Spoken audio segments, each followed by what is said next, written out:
다 함께 찬송가 428장을 부르시겠습니다. 찬송가 428장입니다.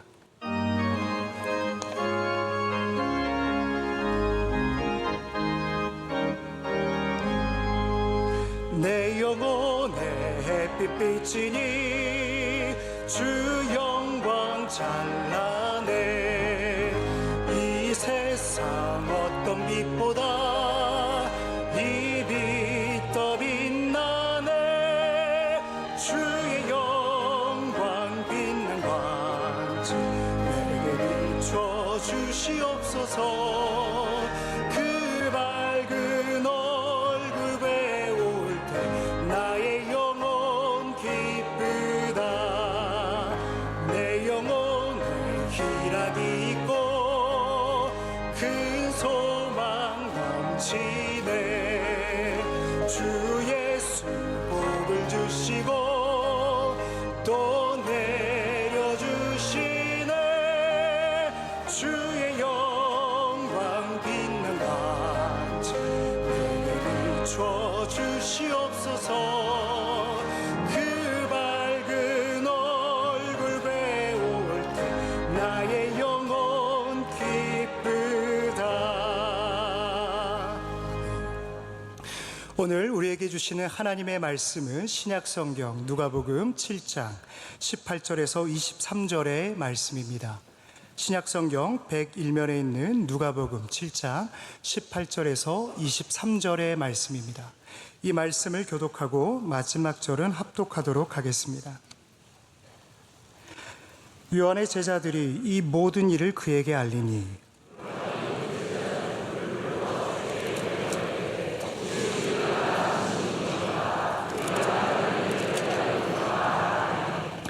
그들이 예수께 나아가 이르되 세례 요한이 우리를 보내어 당신께 여쭈어 보라고 하기를 오실 그이가 당신이오니까 우리가 다른 일을 기다리오리까 하더이다 하니,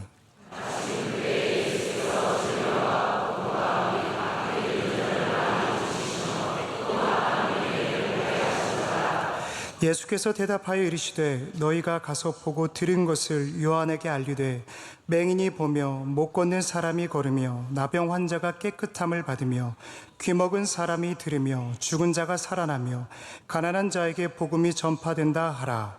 누구든지 나로 말미암아 실족하지 아니하는 자는 복이 있도다 하시니라. 아멘.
이제 말씀으로 은혜 받는 시간입니다. 예수뿐인 교회를 담임하시는 조동천 목사님께서 예수님 섭섭합니다요 저의 말씀 전하실 때 큰 은혜의 시간이 될 줄 믿습니다. 네, 여러분 반갑습니다. 할렐루야. 제가 이렇게 찬양대 이렇게 소리 들으면서 저기 한 두 칸만 우리 교인이었으면 좋겠다. 제 개척교회 교인인 숫자가 더 많은 것 같아요. 두 칸보다도. 정말 부럽습니다. 네, 오늘 이 말씀을 통해서 하나님께서 여러분 각 사람에게 꼭 필요한 은혜를 주실 줄로 믿습니다. 네, 오늘 말씀의 제목이 뭐죠? 네. 그 요자가 들어가면 서울 사투리라고 하더라고요. 네, 예수님 섭섭합니다 하기에는 좀 너무 좀 퉁명스러운 것 같아서 약간 애교를 부려서 예수님 섭섭합니다요 그랬습니다. 여러분, 오늘 본문은 세례 요한이 예수님에 대한 의심이 일어나는 순간에 대한 표현이거든요. 도대체 왜 이런 일이 있었을까? 세례 요한이 예수님에게 대단히 섭섭해서 그렇습니다. 여러분, 우리가 인생 살다 보면 섭섭한 일들이 많죠. 금이야 오기야 키운 아들이 이상한 여자하고 살더니 엄마를 엄마 취급을 안 하고, 여러분 회사를 운영하시다 보면 느끼실 거예요. 그냥 부처만 주십시오, 입사만 시켜주십시오 했던 사람들이 정말 키워주고 가르쳐주고 능력 있게 되니까 더 큰 데로 가버리고, 이런 일들이 많이 있죠. 우리는 인생 사는 게요, 배신의 연속인 것 같은 느낌이 들기도 합니다. 마음에 상처들이 많아서 어쩔 때는 인간이 제일 무서워요. 누군가가 나에게 친절하면 이제 섬찟합니다. 요새는 교회에 새로운 가족이 오면 섬찟합니다. 반가워야 할 텐데. 여러분, 배신이 일상화된 이 사회를 한번 생각해 보십시오. 그렇게 은혜를 베풀어도요, 내가 조금만 어려워지거나 약해지거나 사람들에게 멸시당하면요, 바로 배신합니다. 아무리 내가 실수하고 잘못해도 내가 그에게 베푼 은혜는 그대로 은혜 아닙니까? 그런데 그렇지가 않아요. 더구나 자기의 상황이 더 악화되면은 그 배신의 강도가 더 세집니다. 근데 문제는 뭐냐면, 우리는 인간이 원래 그런 죄인인 줄 알기 때문에 그러려니 해요. 근데 문제는 뭐냐? 예수님이 섭섭하게 한다는 거예요. 내가 그렇게 충성했던 하나님이 나의 마음을 아프게 하는 거예요. 다른 사람의 기도는 잘 응답하시면서 남보다 더 많이 헌신하고 노력했는데 내 가정은 힘들어지고 자녀들은 아픔을 겪고 사업은 무너져 내리고, 그렇게 기도했는데, 그렇게 하나님께 충성을 다했는데 어떻게 내게 이러실 수 있습니까? 하나님 섭섭합니다. 여러분, 모세도요, 하나님께 대단히 섭섭했던 사람입니다. 그래서 모세가요, 야, 가서 내 백성을 구원하라 그러니까요, 모세가 화를 냈잖아요. 내가 가서 말해도 저들이 믿지 않을 겁니다. 하나님이 나에게 나타나지 않았다고 말할 것입니다. 이게 무슨 말이에요? 아니, 내가 이집트 왕자로 있을 때 내 민족을 위해서 헌신하고 젊고 패기 있고 높은 자리에 있을 때는 나를 안 쓰시고, 지금 80이 돼가지고 완전히 폐인이 돼갖고 쓸모없는 이때 오셔서 뭐 하자는 겁니까? 정말 섭섭합니다, 하나님. 난 이런 하나님과 같이 일하고 싶지 않습니다. 여러분, 이렇게 좋은 게 있으니까 하나님께 섭섭한 거 없으신가요? 아마도 남모르는, 남에게 표현은 못하고, 그 표현하면 이 믿음 좋은 사람들 앞에서 내가 믿음 없다고 할까봐 섭섭한 표현을 못하지만, 아마 여러분 모두가 아픔이 있고 힘든 일이 있을 거예요. 그래서 믿음이 흔들리는 순간들이 있죠. 예수님께서 오늘 세례 요한을 통해서 여러분이 흔들리는 믿음을 붙잡아 주기를 원하십니다. 그 섭섭한 마음을 치료해 주실 줄로 믿습니다. 여러분, 예수님에게 세례 요한이 섭섭한 마음을 가질 정도면 저나 여러분이 하나님 앞에 때로 이렇게 섭섭합니다 하는 거 하나님이 이해해 주실 줄로 믿습니다. 자, 첫 번째 우리가 한번 생각해 볼 게 있습니다. 그게 뭐냐면 우리의 믿음이 흔들리지 않으려면, 섭섭하지 않으려면 초월적 믿음을 가져야 됩니다. 한번 따라하세요. 초월적 믿음. 이 초월적이라는 것은 자신의 상태를 초월한 믿음입니다. 다시 말해서 내가 겪고 있는 모든 상황을 초월해서 하나님은 하나님이시다. 나는 그 하나님을 믿는 거지 이 상황에 내 하나님 가두지 않겠다라는 고백입니다. 여러분, 세례 요한은 왜 제자들을 보내서 예수님에게 반문을 하는 걸까요? 예수님, 오실 그이가 당신입니까? 아니면 우리가 다른 사람을 기다려오리까? 협박하는 거 아니에요, 지금? 여러분, 세례 요한은 예수님이 메시아인 걸 제일 먼저 고백한 사람입니다. 여러분, 세례 요한은 예수 그리스도께서 하나님의 어린 양으로 왔다고 예수님의 최초에 등장한 순간에 벌써 세상 죄를 지고 하는 하나님의 어린 양이라고 정확하게 고백한 사람입니다. 그런데 여러분, 바로 그 세례 요한이 보라 세상 죄를 지고 하는 하나님의 어린 양이로다 요한복음 1장 29절에서 그렇게 간증했던 세례 요한이 흔들린 이유가 뭘까요? 여러분, 흔들린 이유는 명백합니다. 나는 주님을 위해서 얼마나 희생했는데, 얼마나 충성했는데, 세례 요한이 예수님보다 6개월 먼저 태어났습니다. 사촌지간이에요. 세례 요한이 예수님보다 훨씬 유명했습니다. 그런데 그 세례 요한은 입만 벌리면 예수님 사랑했어요. 나는 그분의 신발끈 풀기도 감당하지 못하겠다. 그는 흥하여 하겠고 나는 쇠하여 하겠다. 그렇게 정성껏 훈련시켰던 제자들, 세례 요한 말만 들으면 다 예수님께 갔습니다. 세례 요한이 설교만 하면 제자들이 다 예수님께 갔습니다. 그 제자 중에는 어디 이러면 안 되지 않습니까? 사람들이 다 그 요단에서 세례 주는 예수님에게 갑니다 하니까 무슨 상관이냐? 원래 나 그렇게 그분의 길을 예배하러 온 사람이다. 사람들 다 보내줬습니다. 그렇게 주님을 위해서 충성을 다했어요.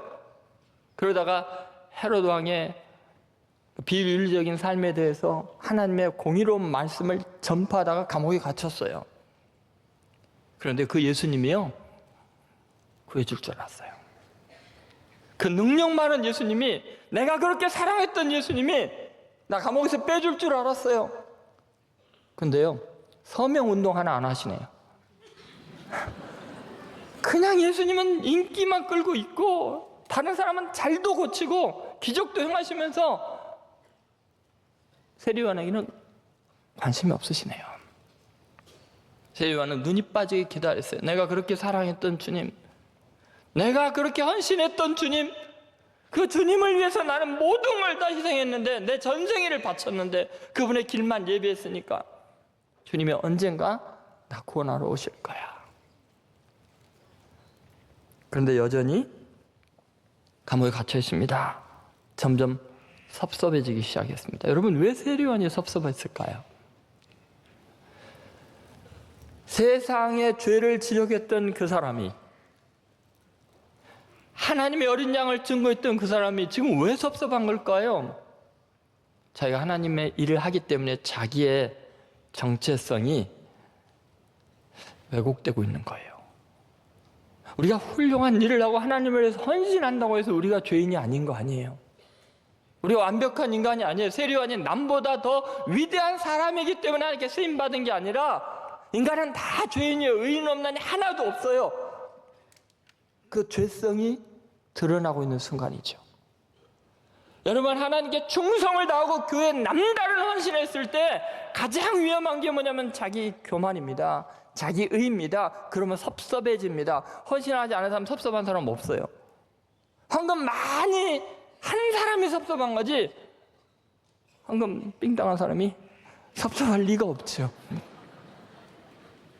그래서 우리는 하나님 앞에 충성을 다하고 헌신을 다한 다음에 두려워해야 됩니다. 내가 어느새 영적으로 교만해져 있지는 않은지. 이 흔들리는 세례 요한의 믿음으로 인해서 우리가 생각할 게 참 많습니다. 우리 믿음의 근거는 내 자신의 삶에 있지 않아요. 내가 하나님을 믿는 이유는 내가 얼마나 의롭기 때문에, 헌신했기 때문에 하나님을 믿는 게 아니에요. 그리고 하나님이 나를 구원해 주기 때문에, 내 일이 잘 되기 때문에, 내가 하나님 이랬더니 하나님이 나에게 이런 복을 줬기 때문에 하나님을 믿는 게 아니라 나의 상황과 상관없이 여전히 하나님은 하나님이신 거예요. 그분은 위대하신 하나님이에요. 여러분, 우리가 신앙생활 할 때 정말 조심해야 됩니다. 그래서 여러분, 때로 여러분의 자녀들에게 어려운 일이 생기고, 또 여러분의 육체가 병이 들고, 또 사업에 어려움을 겪게 되면 은근히 그 교만의 뿌리가 나오기 시작합니다. 하나님에 대해 의심을 품기 시작합니다. 그러나 여러분, 우리의 믿음은 객관적인 사실에 두는 거예요. 진리의 말씀에 두는 거예요. 내 상황의 믿음의 여부가 좌우되면 안 돼요. 맞습니까? 우리가 하나님을 믿는 것은 내 상황이 좋기 때문에 믿는 게 아니에요. 여러분, 만약에 이런 논리라면 되게 여러분은 구원받기가 힘들어져요. 왜요? 만약에 내가 범죄하면 어떻게 해요? 내가 실수하다가 죄 짓다가 갑자기 죽으면 어떻게 해요? 하나님은 내 상황 봐서 내 수준에 따라서 구원의 여부를 결정하면 우리 중에 몇 명이나 구원받겠어요? 하나님은 우리의 상황과 상관없이 그분의 절대적인 은혜로, 주님의 자비로, 긍휼로 우리가 구원받는 거예요. 맞습니까? 우리의 수준과 상황에 따라서 우리를 구원의 여부를 결정한 게 아니에요. 우리는 다 악한 사람들이고 죄인들이고 구원받을 자격이 없는 사람들이에요. 그런데 하나님은 우리의 상황과 상태에 상관없이 긍휼을 베풀어 줬고 구원해 줬어요. 그런데 우리는 내가 좀 의롭고 열심히 했는데 내가 어려워지고 하나님이 바로 기도응답 안 한다고 믿음이 흔들리면, 그건 여러분, 하나님 때문에, 하나님의 은혜로 구원받는 그 진리가 지금 망가지고 있는 거예요. 내가 그걸 믿지 않는 거예요. 여러분, 내가 어떤 형편에 있어도 하나님은 나를 사랑하신다는 걸 믿으셔야 돼요. 내가 어떤 형편이 있어도 주님은 위대하십니다. 주님은 승리자이십니다. 다 잘 될 줄로 믿습니다. 여러분이 예수님을 믿는다는 것은, 예수님을 주로 고백하는 거예요, 하나님의 나라를 구하는 삶이에요. 여러분의 나라를 구축하려고 예수 믿는 게 아니에요. 맞습니까? 주님의 나라를 구축하려고 우리는 예수님을 믿는 거예요. 여러분, 엘더스 헉슬리가 있죠. 이분이 영국의 소설가면서 평론가예요. 근데 이분이 가끔가다 복음주의적인 기독교도 비판한 적이 있어요. 근데 그분이 굉장히 의미 있는 이야기를 했어요. 한번 같이 읽어볼까요? 하나님의 나라가 임하면 내 나라가 사라지는 것은 당연한 일이다. 아멘? 여러분 보세요. 하나님의 나라가 임하면 내 나라가 없어져야죠. 내 나라가 있으면, 내가 왕이면 주님이 왕이 아니시잖아요. 내 나라가 무너지는 건 당연한 거예요. 있어서는 안 되는 일이 아니에요. 내 뜻을 내려놓고 하나님의 뜻만 이루어지이다라고 고백하는 게 신앙이에요. 그래서 세례 요한은 이 사건을 예수님이 기록해 놓으신 거예요.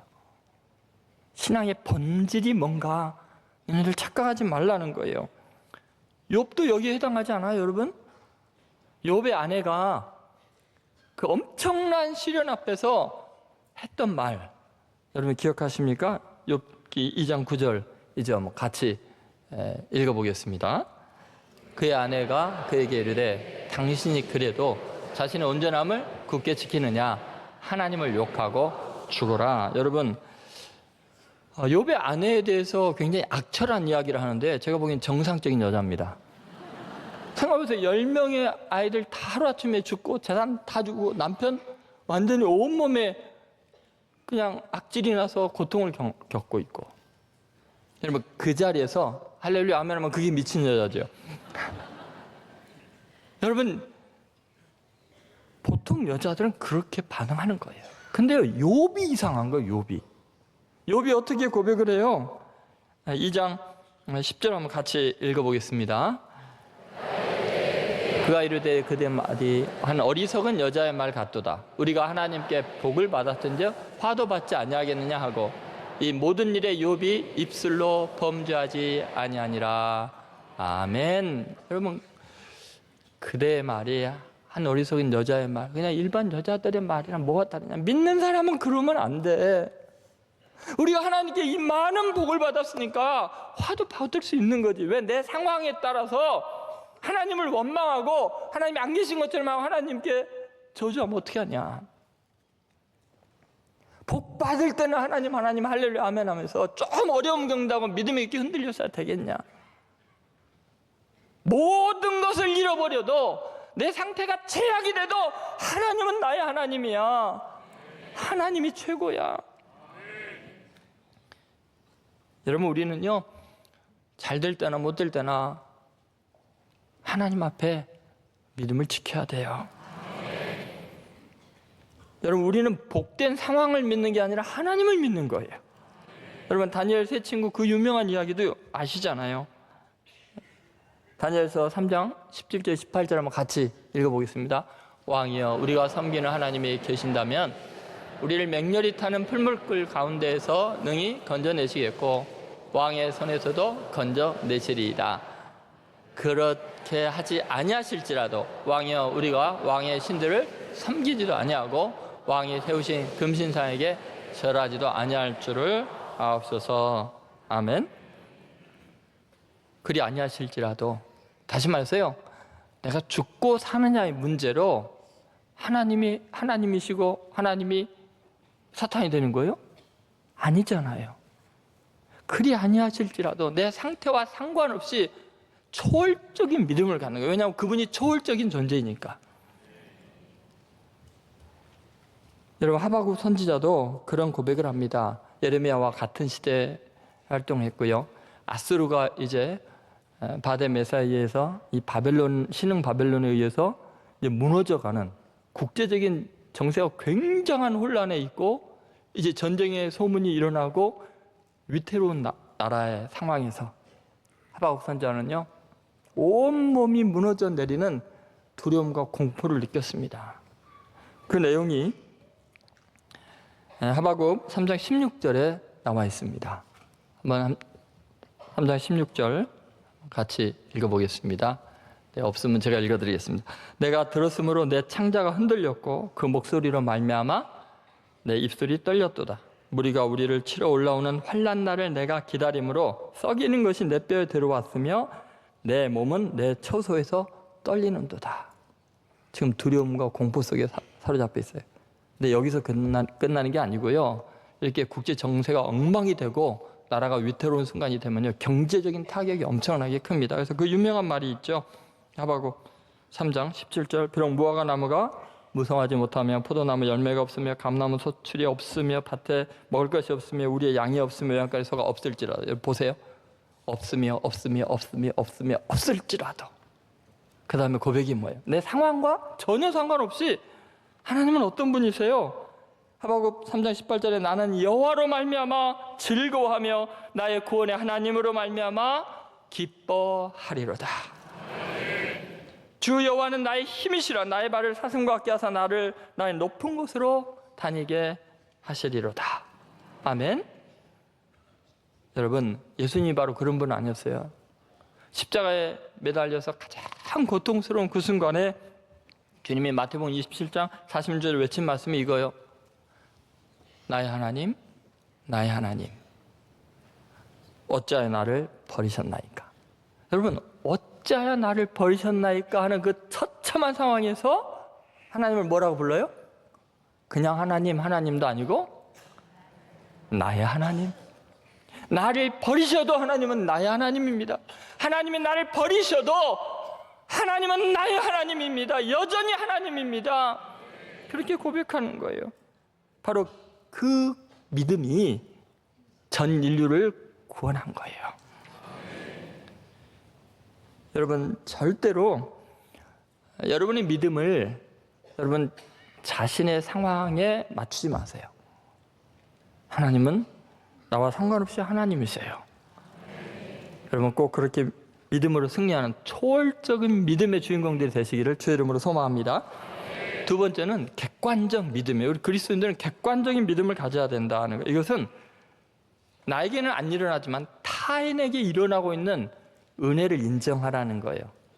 나에게는 특별한 일이 안 일어나지만 하나님은 전 세계에서 위대한 기적을 일으키시는 능력의 하나님이라는 것을 객관적으로 인정하라는 거예요. 여러분, 세례요한의 믿음의 실족을 위기에 처한 이유는요, 그런 겁니다. 자, 남에게는 은혜를 잘도 베푸는데 자기에게만 은혜가 안 일어나는 거예요. 여러분, 사실 이 본문 앞에 11절부터 17절의 내용이 뭐냐면요, 예수님이 어떤 일을 일으켰어요? 나인성 과부의 죽은 아들 장례식의 속을 멈추고 관에서 그 청년을, 시체를 청년하면서 일으킨 사건이에요. 그러니 그 소문이 얼마나 많이 하겠습니까? 그리고 세례요한이 그 소문을 듣고는 기가 막힐 일인 거예요. 아니, 그렇게 능력이 많은 분이 나 여기서 좀 못 꺼내주나? 안 꺼내주나? 나병 환자 깨끗하게 하고 죽은 자 살리고 시각장애인 눈을 뜨게 하고 대단한 일을 행한 그분이 왜 나에게는 역사 안 하는가? 왜 나에게는 조그만 은혜도 안 흘려주시는가? 여러분, 이게 힘들게 합니다. 근데 제자들이 18절에 보면 예수님에게 이 모든 예수님이 행한 기적에 대해서 이야기를 해주는, 지금 감옥에 갇혀 있는 요한에게 한 거죠. 요한의 제자들이 이 모든 일을 그에게 알리니. 여러분, 그분이 메시아라면 내가 그분을 위해서 헌신했으니까 남은 안 고쳐도 나는 고쳐야 되잖아요. 내가 그분을 증거했는데 나는 구원해야 되는 거 아니에요? 여러분, 그때 굉장히 중요한 게 뭐냐면, 세례 요한은 감옥에 있지만 예수님은 여전히 수많은 기적을 일으키는 주인공이라는 것을 믿으셔야 합니다. 그래서 7장 21절에 보면 이렇게 표현하고 있습니다. 같이 읽어보겠습니다. 마침 그때 예수께서 질병과 고통과 및 악이 들린 자를 많이 고치시며 또 많은 맹인을 보게 하신지라. 자, 마침 뭐요? 그때, 마침 그때는 뭐예요? 세례 요한은 감옥에 갇혀 있고 여전히 고통을 겪고 죽을 날이 점점 다가오고 있는 그러한 때, 마침 그때 예수님은 수많은 사람을 자유케 하고 있어요. 치유하고 있어요. 여러분, 중요한 것은요, 나의 기준, 그것이 믿음의 기준이 아니고요, 객관적인 상황을 좀 봐라. 전 세계적으로 역사하시는 하나님의 능력을 봐라. 나에게는 지금 때가 아니어서 또는 이유가 있으셔서 역사하시지 않지만 그분은 얼마든지 위대한 일을 행하시는 분이다. 예수님께서 그걸 지금 세례요한의 제자들에게 말하고 있는 거예요. 믿음은 객관적인 사실에 근거한 거예요. 주관적인 상태에 믿음을 두면 안 돼요. 그래서 여러분, 공정한 인식을 바탕으로 해서 우리는 하나님이 하나님 되신 것을 믿어야 돼요. 자신의 주관적인 입장을 여러분 절대화해서는 안 돼요. 그럼 믿음이 흔들리게 돼 있어요. 우리는 다른 사람의 삶에 역사하시는 하나님의 위대하심을 볼 수 있는 눈이 있어야 돼요. 자신의 경험의 세계, 내가 알고 있는 지식의 세계 속에 하나님을 가두지 마세요. 여러분이 아는 것보다, 여러분이 경험하는 것보다 하나님은 훨씬 놀라운 일들을 지금도 세계 도처에서 일으키시는 줄로 믿습니다. 우리 하나님은 내가 생각하는 것보다, 내가 경험하는 것보다 훨씬 크고 위대하신 분인 걸로 믿습니다. 여러분, 내가 좌절하고 하나님이 안 계신 것처럼 답답한 일을 당하는 지금 이 순간에도 하나님은 누군가를 지금 살리고 있고 구원하고 있고 자유케 하시는 위대하신 하나님인 것을 믿습니다. 그래서 마침 그때 세례요한은 갇혀있지만 수많은 사람은 지금 기적을 경험하고 있다. 그래서 예수님께 이어서 요한의 믿음이 새롭게 세워지기를 원하셔서 22절에 말씀하십니다. 자, 22절 말씀 한번 같이 읽어보겠습니다. 예수께서 대답하여 이르시되 너희가 가서 보고 들은 것을 요한에게 알리되 맹인이 보며 못 걷는 사람이 걸으며 나병한 자가 깨끗함을 받으며 귀 먹은 사람이 들으며 죽은 자가 살아나며 가난한 자에게 복음이 전파된다 하라. 세례 요한은요, 왜 나는 안 구원하실까? 그 궁금한 점을 갖고 있는데 하나님은 여전히 위대하시다. 봐라, 어마어마한 일이 일어나고 있다. 너희가 가서 보고 들은 것, 이 객관적인 사실을 전달해 줘라. 세례 요한, 네 상태에 믿음을 고정하지 말고 눈을 좀 넓게 열어라. 너의 그 상태 때문에 하나님의 능력을 추호도 의심하지 말아라. 하나님은 얼마든지 원하면 너 구원하는 건 아무것도 아니다. 그런 말이에요. 여러분, 요나단 왕자를 한번 생각해 보십시오. 저는 요나단 왕자는 정말 위대한 믿음의 사람인 것 같아요. 그의 믿음은요, 자기중심적이지가 않았어요. 사울 왕은 철저히 자기중심적이었잖아요. 다윗의 죽인 자는 만만, 자기 죽인 자는 천천히 하려니까 사람이 뒤집어졌잖아요. 근데 요나단은요, 하나님께서 자기를 선택하지 않고 다윗을 왕으로 선택한 걸 알면서도 다윗을 사랑했고 축복했어요. 내 운명은 이렇게 아버지 사울왕과 함께 비참하게 죽음으로 끝날지라도 하나님의 역사는 다윗이라는 저 소년을 통해서 위대하게 이어질 거다. 하나님의 나라는 무궁무진한 능력으로 다윗을 사용하셔서 하나님의 나라를 이루실 거다. 할렐루야, 아멘 하면서 자유로운 사람이었어요. 그는 내 운명이 어떻게 될까에 따라서 하나님의 능력을 시험하지 않았어요. 심지어 하나님께 그분의 나라의 영광을 위해서라면 다윗을 왕으로 세우시고 나를 치십시오라고 고백할 정도로 위대한 믿음의 사람이죠. 다윗, 요나단이 하는 말 한번 사무엘상 20장 15절 16절을 한번 보세요.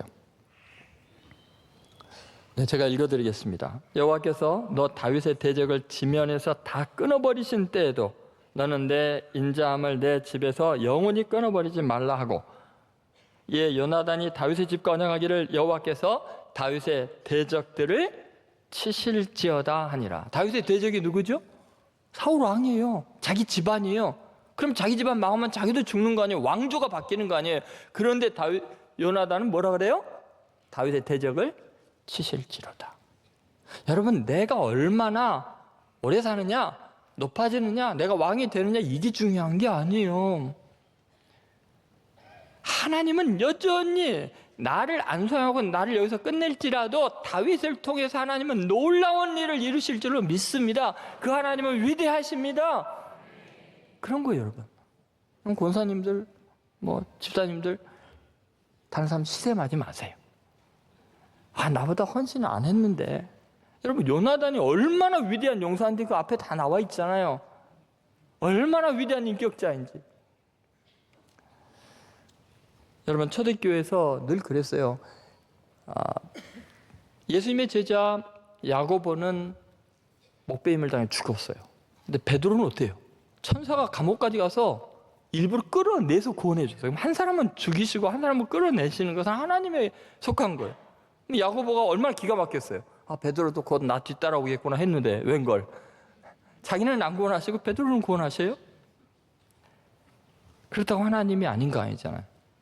여러분, 제가 구약성경에서 가장 존경하는 인물 중에 한 명이요, 열왕기하 5장 1절부터 나오는 나만 장군을 구원하는 한 소녀예요. 이름도 없어요. 여러분, 그녀의 믿음이 얼마나 놀라운가 한번 생각해보세요. 완전히 객관적인 믿음이에요. 자기의 주관적인 걸 완전히 배제해요. 왜요? 거기 보면은 아람 사람들이 이스라엘 국경을 침범해가지고 들에서 놀고 있는 소녀 한 명을 노루 사냥하듯이 몰이해 갖고 납치해 왔어요. 그리고 하필이면 노예로 파는 것이 나만 장군의 집이에요. 군인들이 가득한 곳이에요. 그러면 말도 안 통하는데 그 어린 아이가 적진의 노예로 끌려왔을 때 그 어린 아이가요, 그 상황을 받아들이기까지 얼마나 많이 두들겨 맞고 얼마나 고통을 겪었겠어요. 얼마나 학대를 받았겠어요. 그런데 시간이 지나면서 나만 장군이 나병 환자라는 걸 알고서 그녀는요, 하나님이 왜 나를 이곳에 보낸지 알겠다. 나만 부자의 형제 아니라 나만 장군은 갑옷 속에 갇혀있는 나병 환자였구나. 저 사람에게 하나님의 복음을 전해야겠다. 여러분 생각해 보세요. 장군님, 이스라엘에 하나님을 믿으십시오. 그러면 야, 니나 잘 믿어라. 너를 구원하지 못한 하나님이 나를 왜 구하냐? 그럴 거 아니에요. 여러분 가만히 생각해 보세요. 그 소녀는요, 자기를 구원하지 않은 하나님을 여전히 자랑했어요. 나는 이렇게 비참한 노예로 팔려왔지만, 이 고생을 겪고 있지만, 그래도 하나님은 여전히 위대하신 하나님입니다. 치유의 능력이 있고 적들도 사랑하시는 하나님이고, 이스라엘의 하나님만이 아니라 아람의 하나님도 되십니다. 하나님은 가장 위대한 분입니다. 나는 이렇게 위축되고 이렇게 고통을 겪지만 하나님은 영광을 받으셔야 됩니다. 얼마든지 능력을 행할 수 있습니다. 하나님이 원하시면 날 구원할 수 있을 텐데, 나로 하여금 하나님의 복음을 전하라고 노예가 되게 하신 줄로 믿습니다.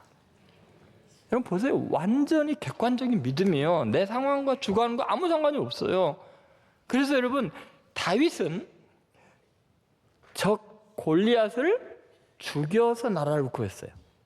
근데 이 소녀는요, 적장을 아군으로 만들어가지고 나라를 구했어요. 하늘나라에 가면요, 다윗보다 좀 높은 자리에 소녀가 앉아있을 거예요. 그러면 이 소녀인 줄 아시기 바랍니다. 왜냐하면 믿음이 너무 위대하잖아요. 더구나 이름까지 드러내서 영광도 안 받잖아요. 다윗은 여기서 영광 다 받아버렸는데. 여러분, 이 소녀 같은 믿음을 가지세요. 하나님께서 우리에게 주시고 싶은 것이 있습니다. 기다려라는 책에 체리 힐이라는 미국 복음주의 기독교 작가가 그런 말합니다. 여러분, 굉장히 많은 기적들이 있어요. 홍해를 가른다든지, 무리를 걷는다든지, 물을 포도주로 만든다든지, 뭐 병자를 고치는 굉장한 능력들이 있습니다. 그런데 하나님은 이것들보다 훨씬 더 큰 기적을 우리에게 일으켜주기를 원하십니다. 그게 뭐냐? 하나님은 우리가 어떠한 상황에도 하나님을 사랑하는 사람으로 만들기를 원하십니다. 그래서 지금도 응답지 않아요. 그래서 그 소녀처럼 위대한 믿음의 사람 되게 하시려고 지금 응답지 않은 거예요. 그 지경에도 하나님을 나의 하나님이라고 고백하는 그 믿음은 대단한 믿음입니다. 저는 여러분들이 그런 믿음의 소유자들 되시기 바랍니다. 하나님을 어떠한 상황에서도 하나님 되게 하는 사람, 그렇게 객관적으로 확고한 믿음으로 나를 초월해서 승리하는 믿음의 주인공들 되시기를 주의 이름으로 소망합니다. 자, 마지막으로는 언약적 믿음입니다. 여러분, 그리스도인의 믿음은 하나님 말씀에 근거한 믿음이에요. 여러분, 예수님은 자신의 행위가 하나님의 언약의 말씀의 성취였다고 이야기를 하십니다. 22절에 보면 예수님께서 이제 세례요한의 제자들이 이렇게 대답을 하시죠. 한번 22절 읽어보겠습니다. 예수께서 대답하여 이르시되 너희가 가서 보고 들은 것을 요한에게 알리되 맹인이 보며 못 걷는 사람이 걸으며 나병 환자가 깨끗함을 받으며 기먹은 사람이 들으며 죽은 자가 살아나며 가난한 자에게 복음이 전파된다 하라. 아멘. 여러분, 이 말씀은요, 지금 예수님이 이렇게 능력이 있다라는 것에 방점이 있지 않습니다. 이게 뭐냐면 지금 내가 행하는 이 모든 일은 구약 성경에 예언되어 있는 그 메시아의 성취다. 하나님의 말씀이 이루어지고 있으니까 가서 세례 요한에게 말하기를, 봐라, 선지자 이사야가 한 그 사건이 지금 말씀이 이분에게 성취되고 있으니까 이분이 메시아인 걸 믿어야지.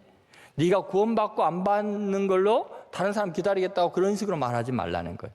우리의 믿음은 철저하게 하나님의 말씀의 여부에 달려있는 거지 네 상황에 달려있는 게 아니다. 말씀에 근거한 믿음을 가지라고 세례 요한에게 지금 가르쳐주고 있는 거예요. 여러분, 이사야서 29장 18절에 보면 이렇게 나옵니다. 메시아 그날에 못 듣는 사람이 책의 말을 들을 것이며 어둡고 캄캄한 데서 맹인의 눈이 볼 것이며, 또 이사야서 35장 5절 6절에 이렇게 나와 있습니다.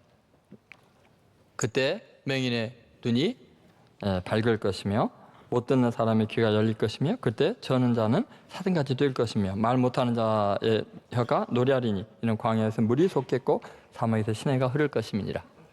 여러분, 지금 예수님께서 강조하는 건 뭐냐면 지금 하나님의 말씀이 너 믿음의 근거가 되어야 된다. 말씀대로 이루어지는 것이 중요한 거지 네 상황이 중요한 게 아니다. 너 믿음을 하나님의 말씀에 굳게 세워라.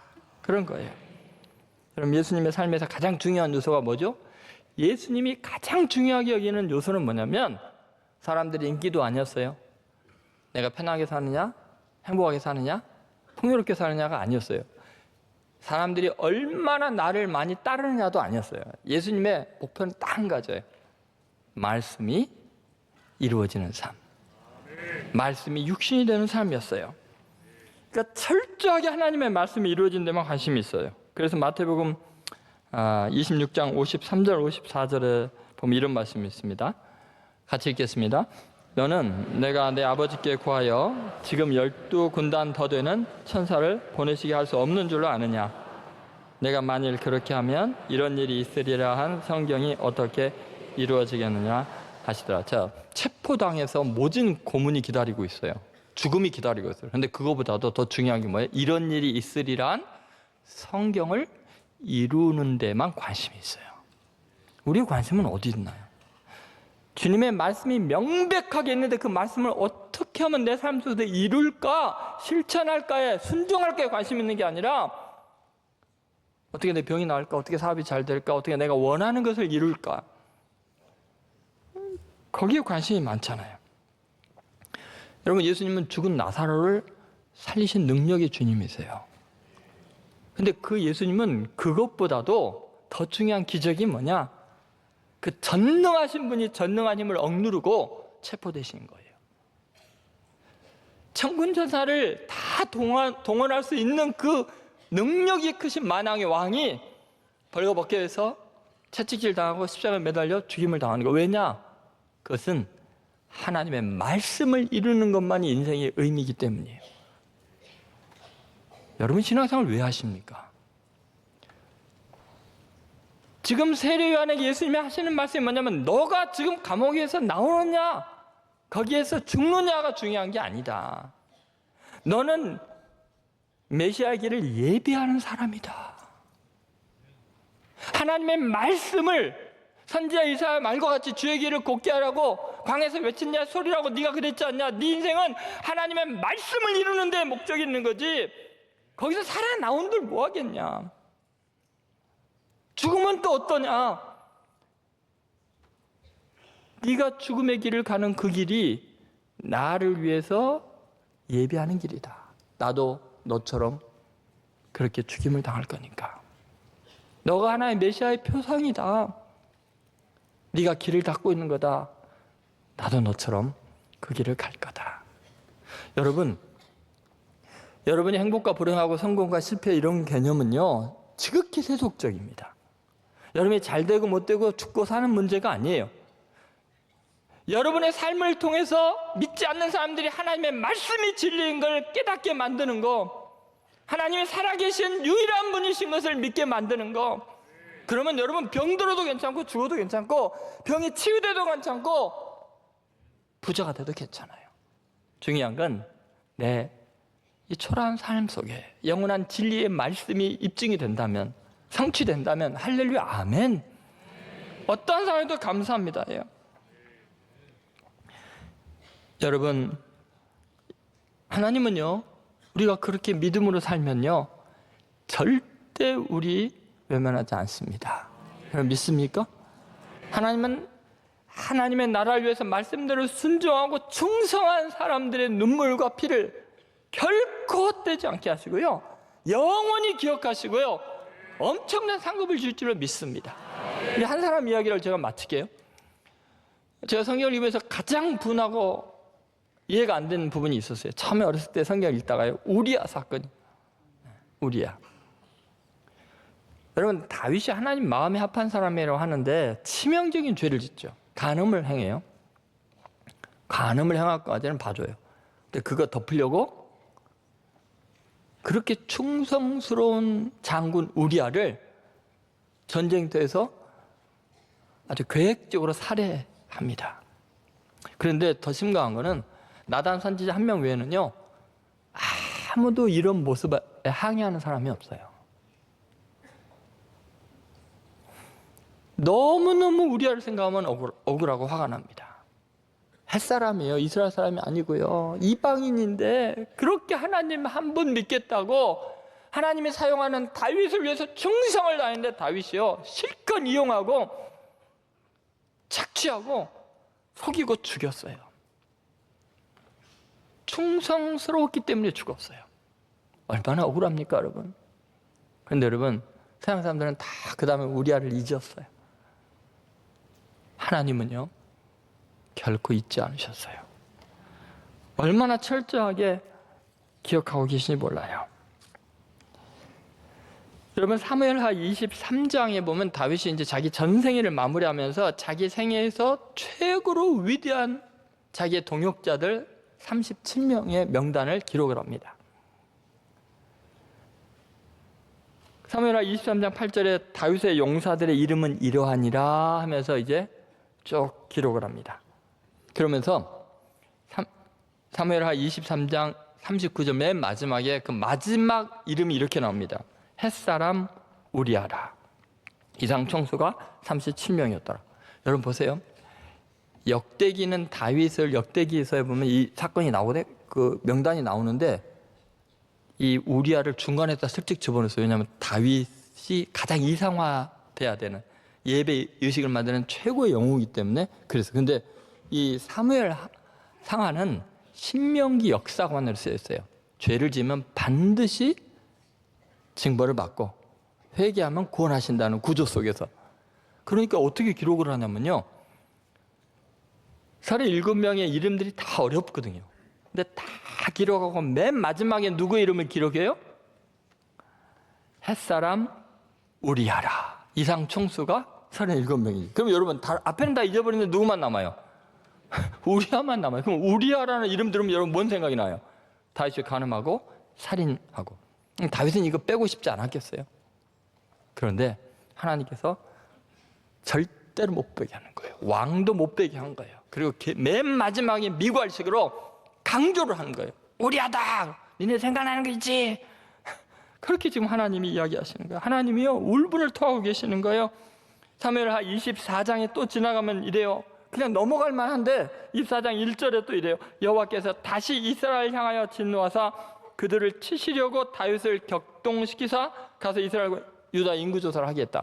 여러분 보시면 사무엘하 23장 맨 마지막이 우리아라 해놓고 24장에서 하나님이 얼마나 그 우리아 사건을 가슴 아파하는지 이스라엘의 인구조사를 다윗이 하도록 충동을 해갖고 이스라엘 사람들 7만 명을 죽이면서 다윗을 가슴 아프게 만듭니다.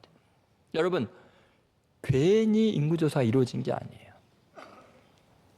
우리아 그 충성스러운 사람을 죽인 걸 하나님이요 절대 안 넘어갑니다. 이스라엘 사람들 7만 명의 목숨보다도 우리 한 명이 나한테는 귀하다. 대가를 너희들 치러야 된다. 하나님에게 충성한 사람을 너희들이 감히 함부로 대하느냐? 용납 못한다. 7만 명을 죽이신 거예요.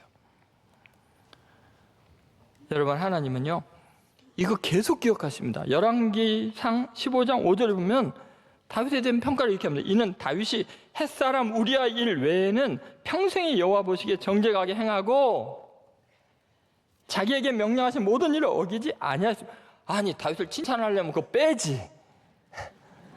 기어이 집어넣게 하시는 거 하나님이요. 하나님이 절대로 넘어가지 않습니다.